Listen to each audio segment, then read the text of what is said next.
안녕하세요. 원래대로라면 지난 토요일에 결혼식을 올렸어야 했을 20대 후반의 여자입니다.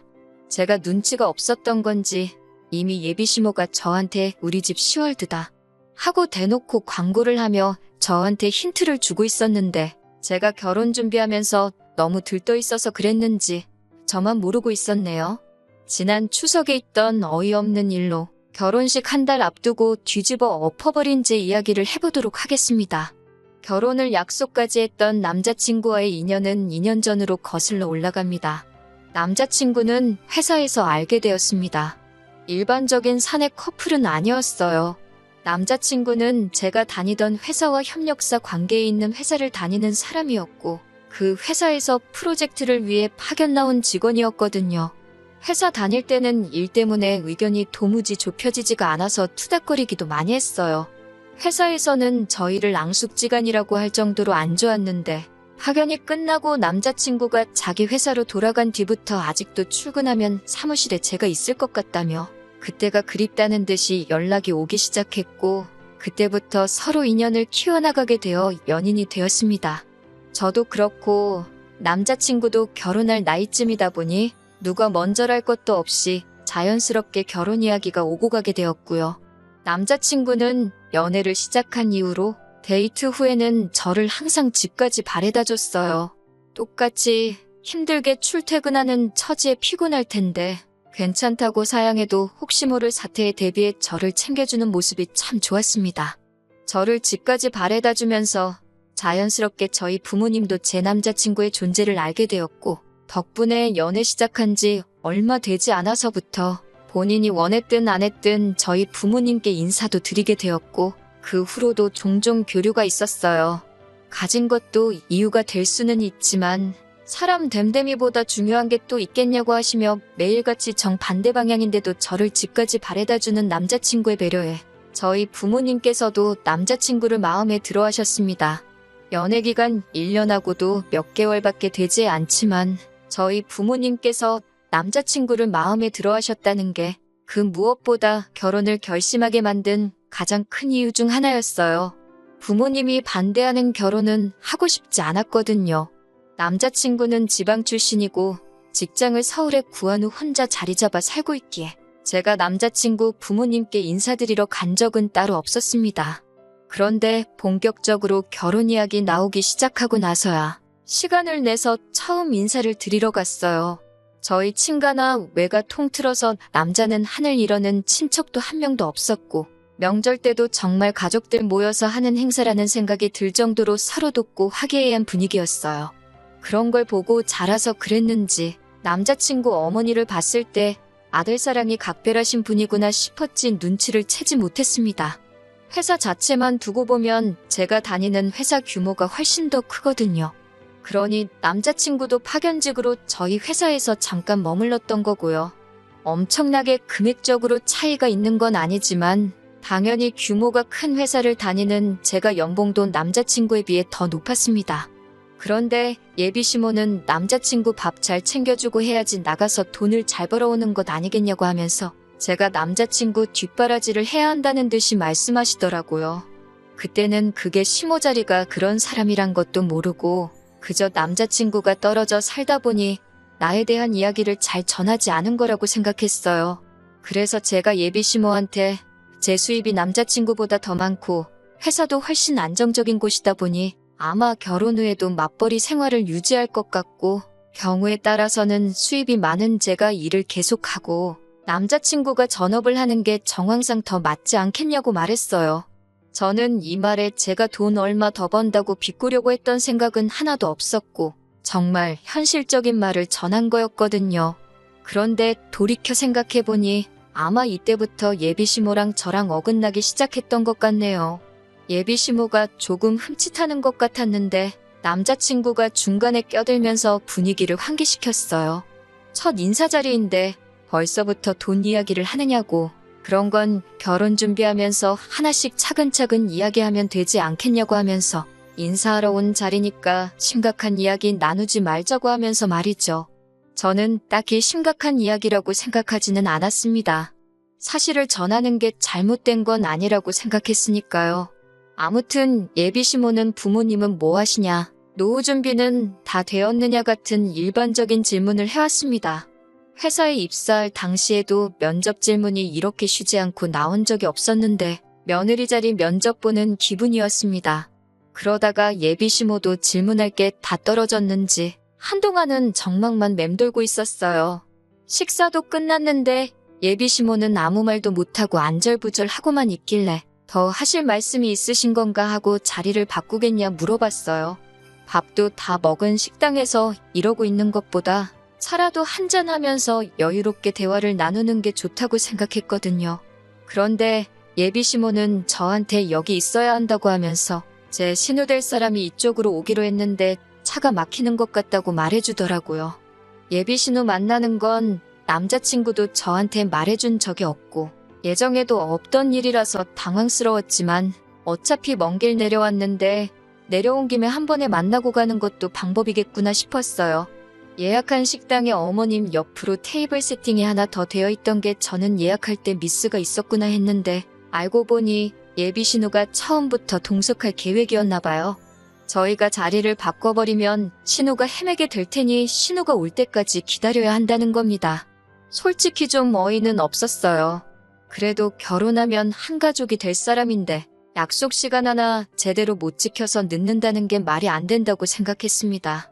5분 10분 늦는 거면 차가 막혔다는 핑계가 먹히겠는데 식사가 다 끝날 때까지 안 나타난다는 건 차가 막히는 게 아니라 진짜 무슨 큰일이 있거나 아니면 애초부터 약속 시간을 중요하게 생각하지 않는 사람인 거잖아요. 식당에서도 다 먹었는데 자리를 안 비키고 있으니 괜히 와서 테이블을 치워주겠다, 테이블 한번 닦겠다 하면서 빨리 좀 가라는 듯이 눈치를 주더라고요. 그렇게 기다리고 있으니 예비 신우가 드디어 식당 안으로 들어왔습니다. 늦었다고 허둥대는 것도 없이 아주 문 열고 들어와서도 두리번거리다가 천천히 걸어오더라고요. 공들여한 것 같은 화장만큼 머리도 한껏 손질되어 있었고 선글라스 쓰고 옷도 쫙 빼입은 게 저를 처음 본다고 멋을 부리고 온 건지 아니면 평소에도 저렇게 멋을 부리고 다니는 사람인지는 모르겠지만 저렇게 쫙 빼입고 준비할 시간에 그냥 출발했으면 밥도 같이 먹고 식당에서 우리가 눈칫밥 먹을 일도 없겠다 싶었습니다. 예비 신우가 자기소개를 하는데 이름만 들어도 알만한 국내 대기업을 다니고 있더라고요. 그제서야 제가 오해를 했구나 하는 생각이 들었습니다. 예비 신우도 남자친구처럼 혼자 독립해 나와 따로 살고 있는데 저 때문에 일부러 쉬는 날에 먼 길 온 거였는데 진짜로 차가 막혀서 늦은 건데 제가 오해했구나 생각했어요.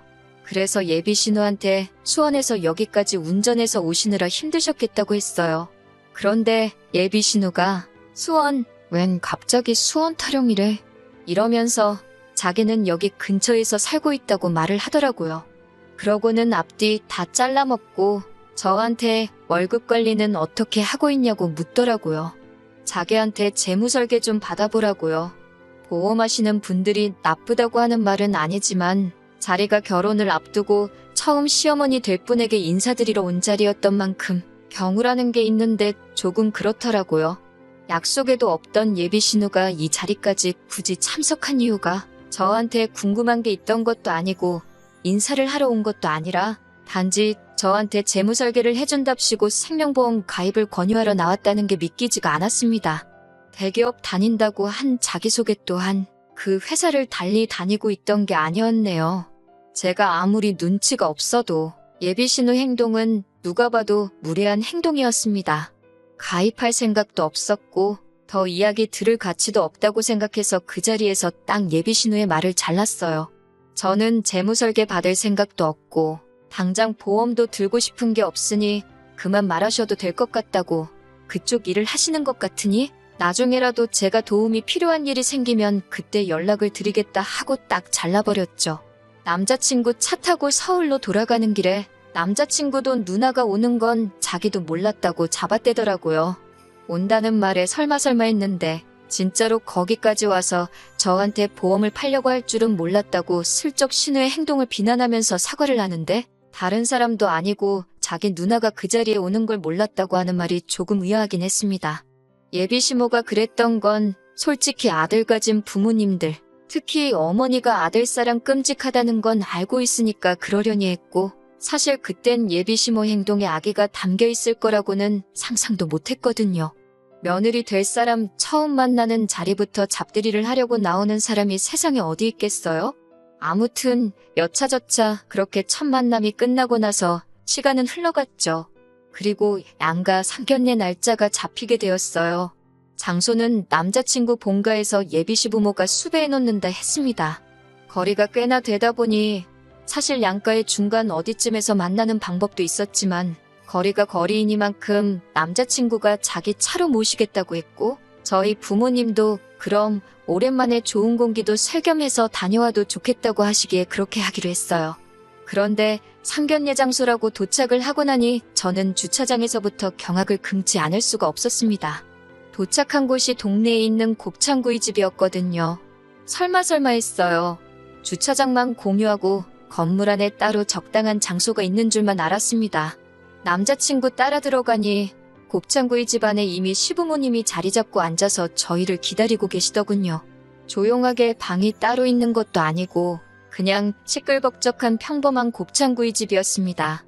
자리에 앉으니 예비시모가 한다는 말이 상견례도 결혼식도 따지고 보면 허례허식 아니겠냐고, 괜히 폼 잡는다고 맛도 없는 한정식 집 같은 데서 만날 바에야 평소에 좋아하고 먹고 싶은 거 먹는 게 최고 아니겠냐면서 이 집이 그래도 동네에서 소문난 맛집이라고 설명을 해주더라고요. 저희 부모님도 당황하신 듯해 보였지만 듣고 보니 그 말도 맞다면서 그냥 웃어 넘겨주셨어요. 저는 그 와중에도 혹시 신호가 와서 영업 같은 거 하지 않을까 테이블 위 세팅부터 살펴봤습니다. 인원수대로 준비되어 있는 게 정말 다행스럽게도 신호는 안 오는 것처럼 보였어요. 양가 어른들이 처음 만나는 의미 있는 자리를 가지고 그걸 허례허식이라고 말하는 것도 어이가 없었어요. 더더욱이 남자친구는 상견례 장소가 다른 곳이 아니라 곱창구이 집인 걸 이미 알고 있었으니 저한테 귀뜸조차 해주지 않았다는 사실이 실망스러웠습니다. 이런 데서 상견례를 할 거였으면 차라리 제가 시가하고 저희 집 중간쯤 위치되는 곳에 분위기 좋고 조용한 곳으로 예약이라도 했었을 텐데 말이에요. 저희 부모님이 괜찮다고 웃어넘기지만 않으셨으면 자리 박차고 일어났을 겁니다. 그나마 다행인 건 그래도 자리의 중요성을 알고는 계시는지 중요한 대화가 끝날 때까지 따로 식사는 시작 안 하시고 상견례다운 이야기를 주고받았다는 거예요.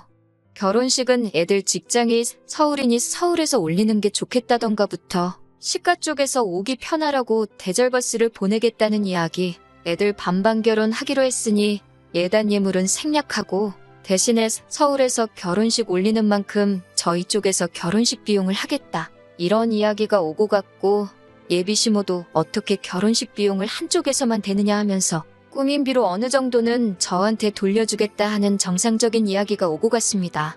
식사가 끝나갈 때쯤에 남자친구가 슬쩍 누나는 오늘 안 오느냐고 눈치도 없이 물어보더라고요. 안 오는 것 같아서 마음 놓고 있었는데 예비시모도 아니고 남자친구가 지 누나를 찾고 있으니 어이가 없었어요. 예비시모는 기다렸다는 듯이 안 그래도 한번 인사는 시켜드려야 하는 거 아니냐 하시면서 자리에 부를까 말까 하시길래 제가 오늘만 날이 아니니까 신호는 없어도 되겠다고 중간에 말을 잘라서 겨우 무마시켰네요.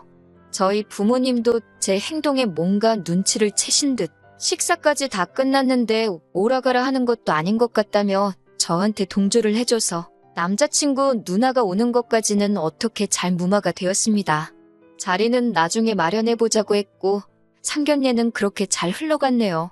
서울에 다시 도착해서 그날 저녁에 남자친구한테 제가 자기 누나랑 잘 지내면 좋겠다는 듯이 이야기하더라고요. 십자 들어간다고 벌써부터 그렇게 싫어하는 티를 낼 필요가 있느냐며 뭐라고 하는데 너네 누나가 첫 만남에 나한테 보험가 있거니만 안 했어도 나도 그렇게 행동하지 않았을 거다 말하니 저보고 너무 그 사람이 하는 일을 가지고 사람 됨됨이를 평가하는 건 나쁜 버릇이라고 저를 가르치려고 하더라고요. 누나가 뭐 등쳐먹으려고 하는 게 아니라 정말 도움이 되는 거니까 도와주려고 하는 일을 가지고 너무 나쁘게만 본다나요? 이제 한 가족인데 자기 얼굴 봐서라도 한두 개쯤 가입하는 거 어려운 일 아니지 않느냐고 하는 거예요. 한두 개쯤 들어줄 수 있지요. 그런데 제가 어머님 처음 만나는 자리라든지 양가 어른들 처음 만나는 자리에서 영업하게 두는 게 맞는 행동이냐고 따지니 더 말은 못하더라고요. 나중에 따로 자리를 만들자고 했으니 그때 이야기하는 게 좋겠고, 솔직히 가족이 된다는 이유로 필요도 없는 거 가입하라고 강요하는 거 저는 원치 않는다고 다시 강조를 했더니 기분이 나쁘다는 듯이 툴툴대면서 누나 이야기는 이제 그만하자고 알아서 대화를 잘라주더라고요. 상견례 이후로 별다른 일도 없었고 결혼 준비도 다 마무리가 되었습니다. 그리고 정말 결혼식만 앞두고 있었어요. 그런데 얼마 전 추석에 기어이 일이 벌어지고 말았습니다. 예비시댁의 연휴 중에 한 번은 찾아가야 되나 말아야 되나 고민이 되었습니다. 마음 한편에서는 왠지 과일 바구니라도 하나 들고 시댁을 찾아뵈야 하는가 하는 의무감이 들기는 했는데, 솔직히 같은 서울에라도 있다면 생각이라도 해봤겠지만 차로 몇 시간을 가야 하는데 엄두도 나질 않았어요. 게다가 어떻게 보면 결혼하기 전 맞게 된 마지막 명절인데 막내딸로 부모님 앞에 어리광 부릴 수 있는 마지막 기회인 것 같아 그냥 이번 추석에는 집에서 가족들과 함께 보내며 쉬어야겠다는 생각을 하고 있었습니다. 그런데 명절 연휴 시작하자마자 남자친구가 저희 집 앞이라고 연락이 왔습니다. 속으로 엄청 뜨끔했죠. 이미 연휴 시작 전부터 어떻게든 안 갈 궁리를 하고 있었는데 생각도 못한 남자친구가 이렇게 찾아왔으니까요. 그래서 집에서 편하게 있고 있던 상태로 나가서 남자친구를 마중 나갔는데 남자친구가 놀라면서 저한테 복장이 그게 뭐냐고 뭐라고 하더라고요. 집에서 있는데 뭐 차려입고 있어야 되냐고 했더니 그 옷 입고 지금 자기 부모님한테 갈 거냐고 물어보는 겁니다. 남자친구는 명절이라고 우리 집에 인사드리러 온 게 아니었던 거예요. 저를 예비시가에 데려가려고 찾아온 거였던 거죠. 사전에 저한테 미리 물어보지도 않고 지 멋대로 지금 뭐 하는 거냐고 한마디 했더니 명절인데 며느리가 당연히 가야 되는 거 아니냐고 하더군요. 아직 결혼식이 한 달이나 남았는데 왜 내가 벌써부터 며느리냐고 한마디 했습니다. 솔직히 찾아뵙는 거 어려운 일도 아니고 제 스스로 찾아뵐 생각도 갖고 있었는데 저렇게 나오니까 정말 더더욱 가야 할 이유를 못 느끼겠더라고요. 그런데 남자친구가 오히려 저한테 큰 소리를 치는 겁니다. 저보고 웃긴다고 하네요. 며느리도 생겼고 추석이기도 해서 시가 친척들이 다 시댁으로 향하고 있는데 주인공인 제가 빠지면 어떡하냐는 거예요. 그러면서 한다는 말이 제가 빠지면 우리 엄마 체면도 말이 아니고 온 가족들 음식 준비도 우리 엄마 혼자서 해야 하는 거 아니냐고, 벌써부터 시댁 행사 빠질 생각 하지 말고 시간 줄 테니 저보고 빨리 준비하고 나오라는 겁니다. 그 말을 들으니 상견례 날 저보고 신혼 무시하지 말라고 했던 말부터 지금 막무가내로 제가 오히려 예비시모 일 시키려고 일부러 저런다는 듯이 말하는 것까지, 여태껏 결혼 날짜 잡기 위해서 남자친구가 그동안 제 눈치 보면서 편들어주는 척을 한 거지. 무슨 일에 있어서건 저보다 자기 가족을 먼저 챙길 사람이라는 생각이 들더라고요. 그래서 내가 왜 벌써부터 너네 집 며느리냐고, 너네 가족 음식은 너가 가서 챙기라고 한마디 했어요. 아직 결혼식도 안 올렸는데 벌써부터 며느리 식모노릇 하는 거 강요하는 거 보면 안 봐도 답이 나온다고, 결혼도 다시 생각해봐야겠다고 하고 뒤도 안 돌아보고 집으로 돌아왔습니다. 저희 부모님 눈치는 보는 건지 따라 들어오지는 못하고 제 전화기에 불이 나도록 전화를 하더군요. 마지못해 전화를 받으니 쩔쩔매면서 자기 본심이 아니라며 미안하다고 사과를 하더라고요. 본심이 아니면 뭔데 이러냐고 물으니 예비시모가 저를 처음 봤을 때부터 아주 고집도 세 보이고 신호가 제 생각해서 물어본 걸 가지고 말도 끝까지 안 들어보고 딱 잘라서 말하는 꼴이 아주 시가족 알기를 우습게 안다면서 저 같은 애는 결혼하기 전에 버릇을 제대로 들여놔야 한다고 했다는 겁니다. 아주 제 길을 죽여놓고 확 잡아놔야지 앞으로 결혼하면 자기가 편하다고 했다는 거예요. 그런 걸 시키는 예비시모도, 그리고 그걸 또 시킨다고 실행에 옮기고 있는 남자친구도 어이가 없고 정이 떨어지더라고요. 그리고 그걸 지금 제 마음 돌려놓겠다고 사과랍시고 하고 있는 꼴을 보니 더 길게 생각할 것도 없더라고요.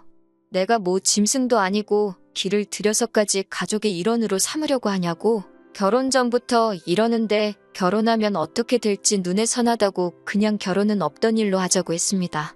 그때 돼서 이혼하는 거보다 파혼하는 게 너한테도 나한테도 좋지 않겠냐고. 예약해 놓은 건 취소 수수료 제외하고 돈 들어간 만큼 정확히 갈라서 돌려줄 테니 그 부분에 대해서는 걱정 말라고 했습니다. 그리고 너네 가족들 진짜 별로라고 한마디 해줬어요. 제 옆에서 전화통화를 다 들은 어머니께서도 잘 결심했다고 하시더라고요. 사실 상견례 자리 그런데 예약해놨을 때부터 눈치는 채고 있었는데 제가 좋다고 하는 결혼이니 반대하고 싶지 않아 어머니도 제 얼굴 봐서 참았지만 이건 아닌 것 같다고 생각을 하고 계셨다고 하셨어요. 제가 부모님이 마음에 들어하는 사람과 결혼하고 싶어 했던 것처럼 저희 부모님께서도 제가 좋아하는 사람하고 결혼하길 바라셨던 거예요. 그래서 마음에 안 드는 상황이라도 저한테 긴 말 안 하고 제 선택을 존중하려 하셨던 거였고요.